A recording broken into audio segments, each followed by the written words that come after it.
Entre Lobos. Autor Clayton Stadler. You said you're tired of existing, half awake in my old hoodie. Capítulo 7. Se preferir. Eduardo desceu as escadas como quem foge do próprio corpo. Cada degrau era uma ferida aberta, cada passo, um corte que não sangrava só por fora. Queria ir rápido, mas não tinha forças. Na sala, caminhou direto para o armário, puxou a mala velha, jogou-a no sofá sem delicadeza, começou a enfiar roupas, objetos, sem pensar, como se encher a mala fosse o mesmo que esvaziar o peito. O vinco da testa era uma linha de ódio concentrado, as mãos tremiam, mas os gestos eram firmes, automáticos. Ele nem chorava, ainda não. Foi até a prateleira, pegou o porta-retrato com a foto da esposa, da mulher que já não existia nem no nome dos outros. Ficou ali, encarando a imagem por longos segundos. Depois virou o retrato como se até os mortos o julgassem agora. Pegou a mala e se dirigiu à porta, girou a maçaneta, e foi aí que o mundo quase acabou. Um som grave, abafado, animalesco veio de fora, cortando o silêncio como um chicote. O vento trouxe um cheiro forte, selvagem, e algo branco surgiu de repente na escuridão, uma mancha viva de pelos, dentes e olhos. Um lobo, grande, branco como o próprio frio, saltou em direção à porta com um rosnado que fez o ar vibrar. Eduardo recuou instintivamente, mas teria sido tarde demais se Renato não estivesse ali. O sujeito surgiu do nada, braço firme, empurrando Eduardo de volta para dentro com uma força que não parecia humana. A porta bateu com estrondo. Lá fora, o impacto do corpo do lobo foi seco, pesado, arranhões na madeira, garras, dentes batendo na maçaneta como se soubessem o mecanismo. Por um momento, tudo tremeu. Renato trancou a porta 1, 2, 3 trincos, e então se virou devagar, o rosto tenso. Eles já chegaram, disse. Eduardo ofegava, as costas contra a parede, o suor escorrendo apesar do frio. O que foi isso? Renato olhou pela janela lateral, depois apontou com o queixo. Eduardo seguiu o olhar e viu lobos. 4, 5, talvez mais, em silêncio, deitados, em pé, espreitando, espalhados entre as árvores e as sombras, como juízes. Alguns olhavam direto para a casa, outros para o carro. Estavam vigiando, esperando.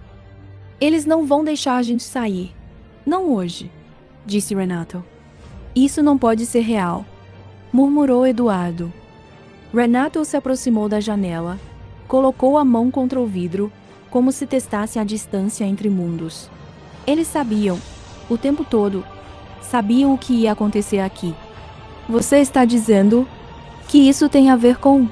Eduardo não conseguiu terminar.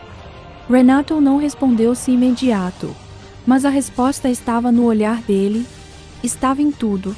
Eduardo deixou a mala cair no chão. O som foi seco, definitivo. Pela primeira vez, ele entendeu. Não era mais uma casa, era uma armadilha. Renato suspirou. Sim, tem a ver com o que te mostrei na floresta. Maldito, por que me mostrou aquilo então? Silêncio, denso e confuso. Eduardo foi para o sofá, pegou o copo de uísque. Cláudia e Jerson na mesa, calados. Jerson olhou para o pai e quebrou o silêncio, a voz firme, mas com uma sombra nos olhos. Eu vi vocês antes, lá em casa. Vocês achavam que eu não percebia? Achei e-mails, mensagens, e depois foi diferente comigo. Eduardo empalideceu, Cláudia recuou ainda mais. Você? Eduardo começou. Você está dizendo que vocês, todo esse tempo... Jerson olhou para Cláudia. Ela disse que ia contar, que você ia entender. Cláudia baixou os olhos, sussurrou. Cala a boca, Jerson. Não, não vou calar. Ele estava chorando, raiva, nojo, alívio. Eu a odiei por anos, minha mãe. Por ser tão perfeita, boazinha, sempre defendendo você, pai. Eu vi o que você fez com ela. Eu vi tudo. Cláudia explodiu. Você não sabe de nada. Então conta. Conta tudo, Cláudia. Conta pro meu pai o que você fez. Ele cuspiu as palavras. Quem você era antes de bater naquela porta com cara de amiga fiel? Eduardo soltou o corpo, como se as pernas tivessem cedido. As mãos tremiam. O copo de uísque quase caiu. O que vocês estão dizendo não pode ser real. Cláudia respirou fundo, olhou para a janela. A neve caía mais forte. Havia algo se movendo entre as árvores. Ela falou finalmente. Mas eu nunca fui embora. Eu sempre estive aqui. E vocês dois sempre me fizeram sentir invisível. Lá fora, um lobo uivou. Pela primeira vez, não parecia apenas um animal chamando o outro. Parecia um aviso. Eu via tudo, Eduardo, continuou. A forma como você a tratava, a casa, o filho, a rotina perfeita da mulher perfeita, e eu sorria. Eu sorria para ela enquanto ouvia seus passos vindo pelo corredor. Ela achava que eu era amiga. No início, sim, mas no fundo, eu só queria a vida dela. Gerson desviou o olhar. Eduardo parou de respirar por um segundo. Cláudia se levantou e deu um passo à frente, quase ensaiado. Você acha que isso foi um acidente? Sussurrou. Você acha que a gente só caiu um no outro? Eu desejei a casa, a cama. Ela mexeu nos cabelos ruivos. Você. Outro silêncio, como se as palavras amargassem na ponta da língua. E depois, o que sobrou foi o filho. Ela encarou os dois homens, sem lágrimas, sem culpa. Eu não fui empurrada para isso. Eu escalei.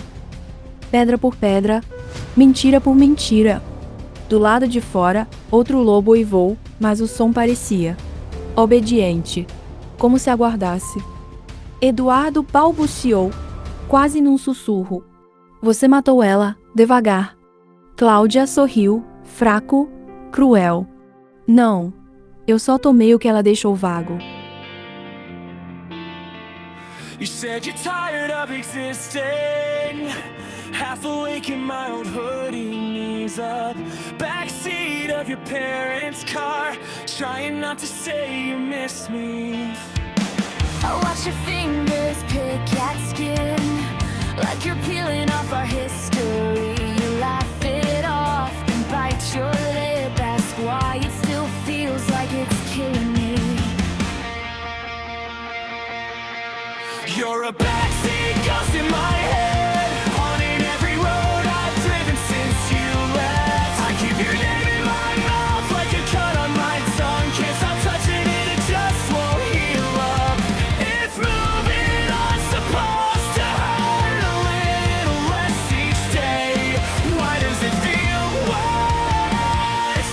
Why does it feel worse this way? You say you hear me in the floorboards every time your room goes quiet.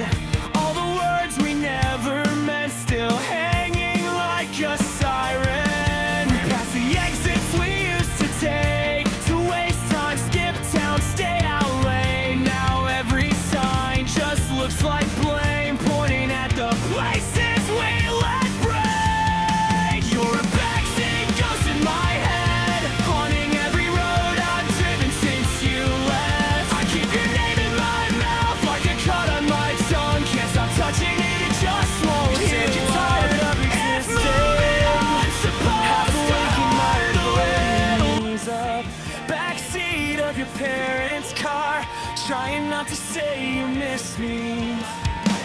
I watch your fingers pick at skin, like you're peeling off our history. You laugh it off and bite your lip, ask why it still feels like it's killing me. You're a backseat ghost in my